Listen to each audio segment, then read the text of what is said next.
ایک بندہ روزے نہیں رکھتا یہ بہت بڑا گناہ ہے، لیکن اللہ کی رحمت سے نا امید ہونا یہ روزے نہ رکھنے سے بھی بڑا گناہ ہے۔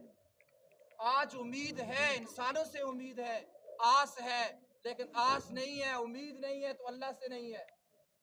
آج نا امید ہو چکی ہے انسانیت، اللہ سے نا امید ہو چکی ہے۔ اللہ اپنے بارے میں فرماتے ہیں وَرَحْمَتِي وَسِعَتْ كُلَّ شَيْءٍ، میری رحمت بہت وسیع ہے، ہر چیز سے زیادہ، یہ جو پہاڑ ہیں ان سے زیادہ وسعت اللہ کی رحمت کی ہے۔ جس زمین پر ہم بیٹھے ہیں اس زمین سے بڑھ کر وسعت اللہ تعالیٰ کی رحمت کی ہے۔ یہ جو آسمان ہمیں نظر آتا ہے یہ بڑا وسیع ہے، لیکن اللہ کی رحمت اس آسمان سے بھی بڑھ کر ہے، عرش سے بھی بڑھ کر اللہ تعالیٰ کی رحمت ہے، وہ وسیع ہے۔ اللہ تعالیٰ کی اتنی وسیع رحمت ہے، لیکن کیا آج ہم نا امید ہو چکے ہیں؟ ہم نے اللہ سے آس لگانا، امید لگانا چھوڑ دی ہے۔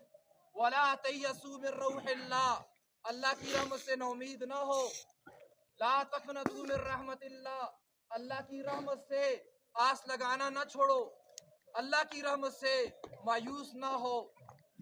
خدا حاضر ہے ناظر بھی، خدا ظاہر ہے باطن بھی، وہی ہے حال سے واقف، وہی سینوں کے اندر بھی، مصیبت کے اندھیروں میں تمہیں گرنے نہیں دے گا، کبھی مایوس مت ہونا۔